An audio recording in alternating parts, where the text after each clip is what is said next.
Hello all, welcome to my YouTube channel. First time ನಮ್ಮ ಮಗನ್ನ long ಟ್ರಿಪ್ಗೆ ಕರ್ಕೊಂಡೋಗಿದ್ದ ಅನುಭವನ ಈ ವಿಡಿಯೋದಲ್ಲಿ ನಿಮ್ಮ ಜೊತೆ ಶೇರ್ ಮಾಡ್ಕೋತಾ ಇದ್ದೀನಿ. ಈ ಲಾಂಗ್ ಟ್ರಿಪ್ನ ನಾವು ಪ್ಲ್ಯಾನ್ ಮಾಡಿದ್ದು ವಿರಾಜಪೇಟೆ ಟು ಮಲಯ ಮಹದೇಶ್ವರ ಬೆಟ್ಟಕ್ಕೆ, ಅರೌಂಡ್ 250 ಕಿಲೋಮೀಟರ್ಸ್. ಆಲ್ರೆಡಿ ನಾನು ಹೇಳ್ದಂಗೆ ಇದು ಲಾಂಗ್ ಡಿಸ್ಟೆನ್ಸ್ ಟ್ರಿಪ್ ಆಗಿದ್ದರಿಂದ ನಾನು ಅರ್ಲಿ ಮಾರ್ನಿಂಗ್ ಬೇಗನೆ ಎದ್ದು ಫ್ರೆಶ್ ಅಪ್ ಆಗಿ ಮನೇಲಿ ಪೂಜೆ ಎಲ್ಲ ಮುಗಿಸ್ಕೊಂಡೆ.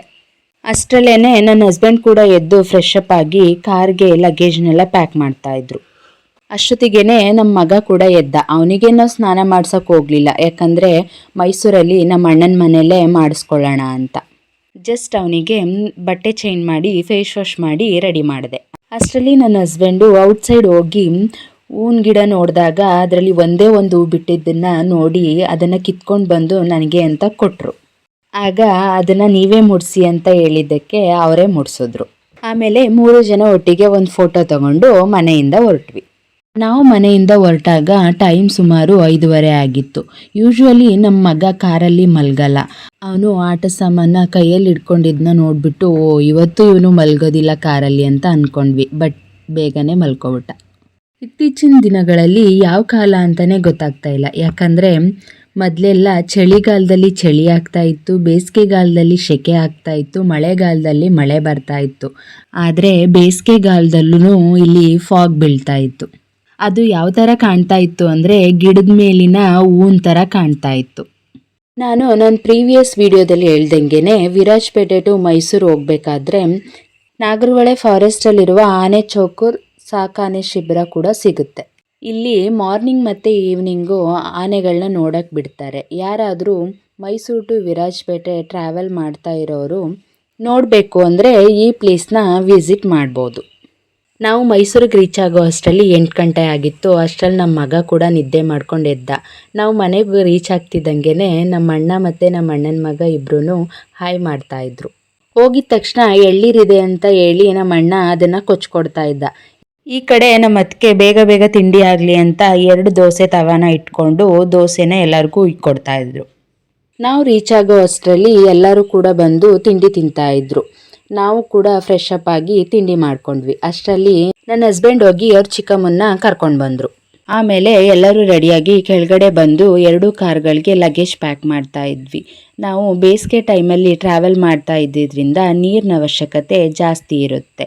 ಔಟ್ಸೈಡಿಂದ ಎಷ್ಟೇ ನೀರನ್ನ ತೊಗೊಂಡು ಕುಡಿದ್ರೂ ಅದು ಸಾಲೋದಿಲ್ಲ ಅಂತ ಹೇಳಿ ಮನೇಲೇ 20 ಲೀಟ್ರ್ ಕ್ಯಾನ್ಗೆ ನೀರನ್ನ ಫಿಲ್ ಮಾಡ್ಕೊಂಡು ತಗೊಂಡ್ವಿ. ಅಲ್ಲಿಂದ 2 ಕಾರಲ್ಲಿ ಹೊರಟ್ವಿ. ನಮ್ಮ ಅಣ್ಣನ ಕಾರು ಹೋಗ್ತಾ ಇರೋದನ್ನು ನೋಡಿಬಿಟ್ಟು ನಮ್ಮ ಮಗ ನಾವು ಹೋಗ್ತಾ ಇದ್ದೀವಿ ಅಂತ ಖುಷಿಯಿಂದ ಎಂಜಾಯ್ ಮಾಡ್ತಾ ಇದ್ದ. ನಾವು ಬೆಟ್ಟಕ್ಕೆ ಬೇಗ ಹೋಗೋಣ ಅಂತ ಅಂದ್ಕೊಂಡು ಮೈಸೂರಿಂದ ಬೇಗನೆ ಹೊರಟ್ವಿ. ಯಾಕಂದರೆ ನಮ್ಮ ಅಣ್ಣನ ಮಗನಿಗೆ ಮುಡಿ ಮಾಡಿಸ್ಬೇಕಿತ್ತು. ಅದಕ್ಕೆ ನಾವೆಲ್ಲಿಗಾದರೂ ಟ್ರಾವೆಲ್ ಮಾಡಬೇಕಾದ್ರೆ ನಮ್ಮ ಮಗ ಕಾರಲ್ಲಿ ತುಂಬ ಹೊತ್ತು ಕೂತ್ಕೋತಾ ಇರಲಿಲ್ಲ. ಅರ್ಧ ಗಂಟೆಗೊಂದ್ಸಲ ಅವನಿಗೆ ಬ್ರೇಕ್ ಕೊಟ್ಟು ಚೇರಪ್ ಮಾಡಬೇಕಿತ್ತು. ಬಟ್ ಈ ಸಲ ಆ ಥರ ಆಗಲಿಲ್ಲ. ಅದು ಮಹದೇಶ್ವರನ ಕೃಪೆನೇ ಇರ್ಬೋದು. ಎಲ್ಲೂ ಕೂಡ ಯಾರಿಗೂ ಸ್ವಲ್ಪನೂ ಹಿಂಸೆ ಕೊಡ್ದೇ ಮಲ್ಕೊಳ್ಳೋ ಟೈಮಲ್ಲಿ ಮಲ್ಕೊಂಡ, ಆಟಾಡೋ ಟೈಮಲ್ಲಿ ಆಟ ಆಡ್ತಾ ಇದ್ದ. ನಾವು ಮೈಸೂರಿಂದ ಹೊರಟ ಮೇಲೆ ಎಲ್ಲೂ ಕೂಡ ಬ್ರೇಕ್ ತೊಗೊಂಡಿರಲಿಲ್ಲ. ಆದರೆ ನಮ್ಮ ಅಣ್ಣ ಆ ಥರ ಅಲ್ಲ. ಅವನು ಟ್ರಾವೆಲ್ ಮಾಡಬೇಕಾದ್ರೆ 2 ಅವರ್ಸ್ಗೊಂದ್ಸಲ ಬ್ರೇಕ್ ತೊಗೊಳ್ತಾನೆ.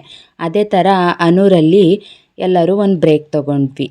ನಮ್ಮ ಅಣ್ಣ ಮಟ್ಕಾ ಚಾಯ್ ಕೊಡಿಸ್ತೀನಿ ಅಂತ ಕರ್ಕೊಂಡೋದ. ಟೀ ರೆಡಿಯಾಗೋ ಅಷ್ಟರಲ್ಲಿ ಅಲ್ಲೇ ಇದ್ದ ಚಾಟ್ಸ್ ಅಂಗಡೀಲಿ ಸೌತೆಕಾಯಿನ ನೋಡಿಬಿಟ್ಟು ನಮ್ಮ ಅಣ್ಣನ ಮಗ ನಂಗೆ ಸೌತೆಕಾಯಿ ಬೇಕು ಅಂತ ತಗೊಂಡ. ಎಲ್ಲರೂ ಸೌತೆಕಾಯಿ ತಿನ್ಕೊಂಡು ಮಾತಾಡ್ತಾ ಕೂತಿದ್ವಿ. ಅಷ್ಟರಲ್ಲಿ ಮಟ್ಕಾ ಚಾಯ್ ರೆಡಿ ಆಯಿತು ಅಂತ ಹೇಳಿ ನಮ್ಮ ಅಣ್ಣ ಎಲ್ಲರಿಗೂ ತೊಗೊಂಡು ಬಂದು ಕೊಟ್ಟ. ಎಲ್ಲರೂ ಟೀ ಕುಡ್ದಾದ್ಮೇಲೆ ನಮ್ಮ ಪರ್ಸ್ನಲ್ ಕೆಲಸಗಳನ್ನೆಲ್ಲ ಮುಗಿಸ್ಕೊಂಡು ಮಕ್ಕಳಿಗೆ ಏನು ಬೇಕು ಅದನ್ನೆಲ್ಲ ಕೊಡಿಸ್ಕೊಂಡು ಅಲ್ಲಿಂದ ಮತ್ತೆ ಟ್ರಾವೆಲ್ ಸ್ಟಾರ್ಟ್ ಮಾಡಿದ್ವಿ. ನೆಕ್ಸ್ಟು ನಾವು ಸ್ಟಾಪ್ ಮಾಡಿದ್ದೆ ತಾಳ್ಬೆಟ್ಟದಲ್ಲಿ. ಮಹದೇಶ್ವರ ಬೆಟ್ಟಕ್ಕೆ ಯಾರೇ ಹೋದ್ರೂ ತಾಳ್ಬೆಟ್ಟ ಬಂದಾಗ ಅಲ್ಲಿ ನಿಲ್ಲಿಸಿ ದೇವ್ರಿಗೆ ಧೂಪ ಹಾಕಿ ನಮಸ್ಕಾರ ಮಾಡೇ ಹೊರಡೋದು. ಅದು ಯಾಕೆ ಅಂತ ನನಗಂತೂ ಗೊತ್ತಿಲ್ಲ. ನಿಮಗೇನಾದರೂ ಗೊತ್ತಿದ್ದರೆ ಕಮೆಂಟ್ ಮಾಡಿ ತಿಳಿಸಿ. ಧೂಪ ಹಾಕಿದ್ಮೇಲೆ ಎಲ್ಲರೂ ಹೋಗಿ ವಿಭೂತಿನ ಹಾಕಿಸ್ಕೊಂಡ್ವಿ. ಆಮೇಲೆ ಮಹದೇಶ್ವರನಿಗೊಂದ್ಸಲ ಉಗೆ ಉಗೆ ಮಹದೇಶ್ವರ ಎಂದು ಜೈಕಾರ ಕೂಗಿ ಅಲ್ಲೇ ಆರ್ಚ್ ಮುಂದೆ ಸ್ವಲ್ಪ ಫೋಟೋಸ್ ಎಲ್ಲ ತಗೊಂಡ್ವಿ. ಫೋಟೋಸ್ ತಗೋಬೇಕಾದ್ರೆ ಮಧ್ಯಾಹ್ನದ ಬಿಸಿಲಿಗೆ ರೋಡೆಲ್ಲ ಫುಲ್ ಕಾದ್ಬಿಟ್ಟಿತ್ತು. ಅಂದ್ರೂ ಬಿಡದೇನೆ ಫೋಟೋಸ್ ವಿಡಿಯೋಸ್ ಎಲ್ಲ ತಗೊಂಡ್ವಿ. ಆಮೇಲೆ ತಣ್ಣಗಿರೋದೇನಾದರೂ ತಿನ್ನೋಣ ಅಂತ ಅಂದ್ಕೊಂಡು ಎಲ್ಲರೂ ಐಸ್ ಕ್ರೀಮ್ ಅಂಗಡಿಗೆ ಹೋದ್ವಿ. ನಮ್ಮ ಅಣ್ಣ ದೇವ್ರಿಗೆ ಕೈ ಮುಗಿಯಪ್ಪ ಅಂತ ನಮ್ಮ ಮಗನಿಗೆ ಹೇಳ್ದಕ್ಕೆ ನಮ್ಮ ಮಗ ಎಷ್ಟು ಚೆನ್ನಾಗಿ ಕೈ ಮುಗಿತಾ ಇದ್ದಾನೆ ನೋಡಿ. ಐಸ್ ಕ್ರೀಮ್ ಅಂಗಡೀಲಿ ನಮ್ಮ ಅತ್ತೆ ನಮ್ಮ ಮಗನಿಗೆ ಐಸ್ ಕ್ರೀಮ್ ತಿನ್ಸಕ್ಕೆ ಬಂದಾಗ ನನ್ನ ಹಸ್ಬೆಂಡ್ ಬೇಡ ಅಂತ ಹೇಳಿದ್ರು. ಯಾಕಂದರೆ ಅವನು ಇನ್ನೂ ಚಿಕ್ಕವನಾಗಿದ್ದಕ್ಕೆ ಅವನಿಗೆ ಇನ್ನೂ ನಾವು ಐಸ್ ಕ್ರೀಮ್ ಅಭ್ಯಾಸ ಮಾಡಿರಲಿಲ್ಲ. ಆದರೆ ನಮ್ಮ ಅಣ್ಣನ ಮಗನಿಗೆ ಐಸ್ ಕ್ರೀಮ್ ಅಂದರೆ ತುಂಬ ಇಷ್ಟ. ಅದಕ್ಕೆ ಚೆನ್ನಾಗಿ ಬಾರಿಸ್ತಾ ಇದ್ದ. ಐಸ್ ಕ್ರೀಮ್ ಎಲ್ಲ ತಿಂದಾದ್ಮೇಲೆ ಬೆಟ್ಟದ ಕಡೆ ಹೊರಟ್ವಿ. ಬೆಟ್ಟಕ್ಕೆ ರೀಚ್ ಆದಮೇಲೆ ಫಸ್ಟು ಫ್ರೆಶ್ ಅಪ್ ಆಗಿಬಿಡೋಣ ಅಂತ ಅಂದ್ಕೊಂಡು ನಾವು ಆಲ್ರೆಡಿ ಜೇಸಸ್ ಗೆಸ್ಟ್ ಹೌಸಲ್ಲಿ ರೂಮ್ ಬುಕ್ ಮಾಡಿದ್ವಿ. ಅಲ್ಲಿಗೆ ಬಂದ್ವಿ.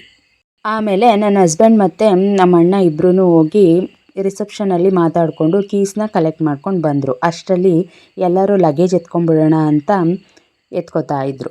ಈ ಗೆಸ್ಟ್ ಹೌಸಲ್ಲಿ ರೂಮ್ ಬುಕ್ ಮಾಡಿಕೊಂಡ್ರೆ ಏನಪ್ಪ ಅಡ್ವಾಂಟೇಜ್ ಅಂತಂದರೆ ಮಹದೇಶ್ವರ ಬೆಟ್ಟದಲ್ಲಿ ಹೊಸ್ದಾಗಿ ಕಟ್ಟಿರುವ ಮಹದೇಶ್ವರ ದೇವರ ಸ್ಟ್ಯಾಚ್ಯೂ ಈ ಗೆಸ್ಟ್ ಹೌಸ್ ರೋಡ್ ಎಂಡಲ್ಲಿರೋ ಥರನೇ ಕಾಣಿಸುತ್ತೆ. ಹಾಗೆ ತುಂಬ ಹತ್ರದಲ್ಲಿರೋ ಥರ ಫೀಲ್ ಆಗುತ್ತೆ. ರೂಮಿಗೆ ರೀಚ್ ಆದಮೇಲೆ ನಮ್ಮ ಅತ್ತೆ ಹಲಸಿನಣ್ಣು ತಂದಿದ್ದೀನಿ ಅಂತ ತಂದುಕೊಟ್ರು. ನನಗೆ ಹಲಸಿನಣ್ಣು ನೋಡ್ಬಿಟ್ಟು ತುಂಬಾ ಖುಷಿ ಆಯಿತು. ಯಾಕಂದರೆ ಹೋದ ವರ್ಷ ಹಲಸಿನಣ್ಣು ಸೀಸನಲ್ಲಿ ನಾನು ಬಾಣಂತಿ ಆಗಿದ್ದರಿಂದ ಕೊಟ್ಟಿರಲಿಲ್ಲ ನನಗೆ. ಈ ಸಲ ನಾನು ಮತ್ತು ನನ್ನ ಮಗ ಇಬ್ಬರೂ ಕೂಡ ತಿಂದ್ವಿ. ಎಲ್ಲರೂ ಫ್ರೆಶ್ ಅಪ್ ಆದಮೇಲೆ ಊಟ ಮಾಡೋಣ ಅಂತ ಅಂದ್ಕೊಂಡು ದೇವಸ್ಥಾನದ ಅನ್ನದಾಸೋಹಕ್ಕೆ ಬಂದ್ವಿ. ಅಲ್ಲಿ ಕ್ಯೂನಲ್ಲಿ ನಿಂತಿರಬೇಕಾದ್ರೆ ನಮ್ಮ ಅಣ್ಣನ ಮಗ ನಮ್ಮೆಲ್ರಿಗೂ ಎಂಟರ್ಟೈನ್ ಮಾಡ್ತಾ ಇದ್ದ. ಪ್ರಸಾದ ತಿಂದಾದ್ಮೇಲೆ ನಮ್ಮ ಅಮ್ಮಂದೊಂದು ಆಸೆ ಇತ್ತು. ಅದೇನಪ್ಪ ಅಂದರೆ ಇಬ್ಬರು ಮೊಮ್ಮಕ್ಕಳಿಗೂ ಮುಡಿ ಕೊಡ್ಸೋಕ್ಕೆ ಮುಂಚೆ ಕೂದಲಿರ್ಬೇಕಾದ್ರೇ ಬೆಟ್ಟದಲ್ಲಿ ಒಂದು ಫೋಟೋ ತೊಗೋಬೇಕು ಅಂತ ಆಸೆ ಇತ್ತು. ಅದಕ್ಕೆ ದೇವಸ್ಥಾನದ ಪಕ್ಕದಲ್ಲಿದ್ದ ಗ್ಲಾಸ್ ಹೌಸ್ಗೆ ಹೋಗ್ತಾ ಇದ್ವಿ. ನಮ್ಮ ಅಣ್ಣ ಮತ್ತು ನನ್ನ ಹಸ್ಬೆಂಡ್ ಇಬ್ಬರೂ ಮಕ್ಕಳನ್ನ ಹೆಗಲ ಮೇಲೆ ಕೂರಿಸ್ಕೊಂಡು ಹೋಗ್ತಾ ಇರೋದನ್ನು ನೋಡೋಕ್ಕೆ ಚೆನ್ನಾಗಿ ಅನ್ನಿಸ್ತಾ ಇತ್ತು. ತುಂಬ ಸಲ ನಾನು ಬೆಟ್ಟಕ್ಕೆ ಬಂದಿದ್ರೂ ಈ ಥರ ಒಂದು ಫೋಟೋ ತೊಗೊಳಕ್ಕೆ ಗ್ಲಾಸ್ ಹೌಸ್ ಇದೆ ಅಂತ ನನಗೆ ಗೊತ್ತೇ ಇರಲಿಲ್ಲ. ಇದೇ ಫಸ್ಟ್ ಟೈಮ್ ನಾನು ಅದನ್ನು ನೋಡಿದ್ದು. ಇಬ್ಬರೂ ಹುಲಿ ಗೊಂಬೆ ಮೇಲೆ ಫೋಟೋ ತೊಗೊಳ್ಳೋಣ ಅಂತ ಹೇಳ್ಬಿಟ್ಟು ಕೂರಿಸಿದ್ವಿ. ಈ ಪುಟ್ಟ ಮಕ್ಕಳನ್ನ ಫೋಟೋ ತೆಗ್ಸೋದು ಅಂದರೆ ತುಂಬಾ ಕಷ್ಟ. ಆಗೋ ಈಗೋ ಮಾಡಿ ಫೈನಲಿ ಫೋಟೋ ತೆಗೆಸ್ದ್ವಿ.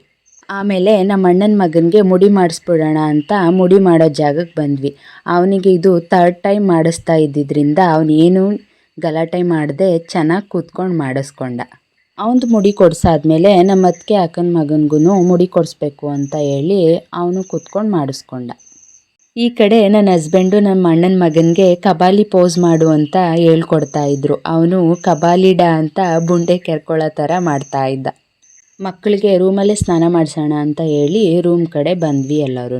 ಅಷ್ಟರಲ್ಲಿ ನನ್ನ ಮಗನಿಗೆ ಟಯರ್ಡ್ ಆಗಿಬಿಟ್ಟಿತ್ತು. ಅವನು ನಿದ್ದೆ ಮಾಡ್ತಾ ಇದ್ದ. ಅಷ್ಟೊತ್ತಿಗೆ ನನ್ನ ಹಸ್ಬೆಂಡ್ ಅಪ್ಪ ಅಮ್ಮ ತಮ್ಮ ಎಲ್ಲರೂ ಬಂದು ನಮ್ಮನ್ನು ಜಾಯ್ನ್ ಆದರು. ಆಮೇಲೆ ಎಲ್ಲರೂ ರೆಡಿ ಆಗಿಬಿಟ್ಟು ಚಿನ್ನದ ತೇರು ಎಳ್ಸೋಣ ಅಂತ ಹೋದ್ವಿ. ನೋಡಿ, ಈ ಗೆಸ್ಟ್ ಹೌಸ್ ಹತ್ರ ಮಹದೇಶ್ವರ ದೇವ್ರ ಸ್ಟ್ಯಾಚ್ಯೂ ಎಷ್ಟು ಚೆನ್ನಾಗಿ ಕಾಣಿಸ್ತಾ ಇದೆ. ನಾವು ಹೋಗೋ ಅಷ್ಟರಲ್ಲಿ ಚಿನ್ನದ ತೇರು ಎಳೆಯೋಕ್ಕೆಲ್ಲ ರೆಡಿ ಮಾಡ್ಕೊಬಿಟ್ಟಿದ್ರು. ನಮ್ಮ ಅಣ್ಣ ಮತ್ತು ನನ್ನ ಹಸ್ಬೆಂಡ್ ಇಬ್ಬರೂ ಫಾಸ್ಟಾಗಿ ಹೋಗಿ ದಂಡ್ಗೋಲು ಮತ್ತು ಕಳಶ ಎಲ್ಲನೂ ಈಸ್ಕೊಂಡಿದ್ರು. ಆಮೇಲೆ ನಾವು ಹೋಗಿ ಜಾಯ್ನ್ ಆದ್ವಿ. ಚಿನ್ನದ ತೇರು ಎಳಿಬೇಕಾದ್ರೆ ತೇರಲ್ಲಿ ಕೂತಿರೋ ಮಹದೇಶ್ವರನ್ನ ನೋಡೋದೇ ಒಂಥರ ವೈಭೋಗ. ತೇರು ಹತ್ರಕ್ಕೆ ಬರೋ ಅಷ್ಟರಲ್ಲಿ ಒಂದೆರಡು ಗ್ರೂಪ್ ಫೋಟೋಗಳನ್ನ ತಗೋಬಿಡೋಣ ಅಂತ ಹೇಳಿ ತಗೊಂಡ್ವಿ. ಚಿನ್ನದ ತೇರನ್ನ ಎಳಿಬೇಕಾದ್ರೆ ಜನಗಳು ಕಾಯಿನ್ಸು ಮತ್ತು ಬಾಳೆಹಣ್ಣ ಎಸಿತಾ ಇರ್ತಾರೆ. ದೇವಸ್ಥಾನದವರು ಮುಂದೆ ಬರೋ ಗಾಡಿಗೆ ಹಾಕಿ ಅಂತ ಅನೌನ್ಸ್ ಮಾಡ್ತಾ ಇದ್ರು ಅವ್ರು ಕೇಳಲ್ಲ. ಆ ತೇರಿಗೇನೆ ಹೊಡಿತಾ ಇರ್ತಾರೆ. ಪಾಪ ಅಲ್ಲಿ ಕೂತಿರೋ ಪೂಜಾರಿಗಂತೂ ಅದೆಷ್ಟು ಏಟು ಬಿದ್ದಿರುತ್ತೋ ಗೊತ್ತಿಲ್ಲ. ನೈಟ್ ಟೈಮು ಬೆಟ್ಟ ನೋಡೋಕ್ಕೆ ಚೆನ್ನಾಗಿ ಕಾಣಿಸ್ತಾ ಇರುತ್ತೆ. ಯಾಕಂದರೆ ಲೈಟಿಂಗ್ಸ್ ಎಲ್ಲ ಹಾಕಿರ್ತಾರಲ್ಲ ಅದಕ್ಕೆ. ಚಿನ್ನದ ತೇರು ಎಳ್ಸಾದ್ಮೇಲೆ ದೇವ್ರ ದರ್ಶನ ಮಾಡ್ಕೊಬಿಡೋಣ ಅಂತ ದೇವಸ್ಥಾನದೊಳಗಡೆ ಬಂದ್ವಿ. ನಾವು ಹೋಗಿದ್ದ ಟೈಮಲ್ಲೇ ದೇವರಿಗೆ ನೈವೇದ್ಯ ಮಾಡ್ತಾಯಿದ್ರು. ಅದಕ್ಕೆ ಔಟ್ಸೈಡ್ ಕೂತ್ಕೊಂಡು ವೆಯ್ಟ್ ಮಾಡ್ತಾ ಇದ್ವಿ. ಆ ಟೈಮಲ್ಲಿ ನಮ್ಮ ಮಗ ಪ್ರಾಂಗಣ ಸುತ್ತ ಓಡಾಡ್ತಾನೆ ಇದ್ದ.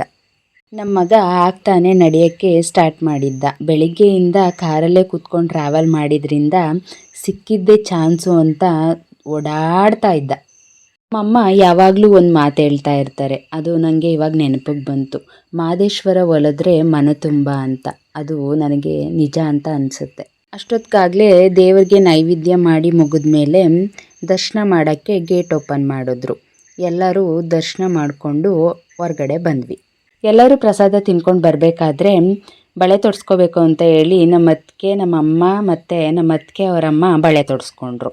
ಎಲ್ಲನೂ ಮುಗಿಸ್ಕೊಂಡು ರೂಮಿಗೆ ಬಂದ್ವಿ. ಇದಾಗಿತ್ತು ಮಹದೇಶ್ವರ ಬೆಟ್ಟದ ಬ್ಲಾಗ್.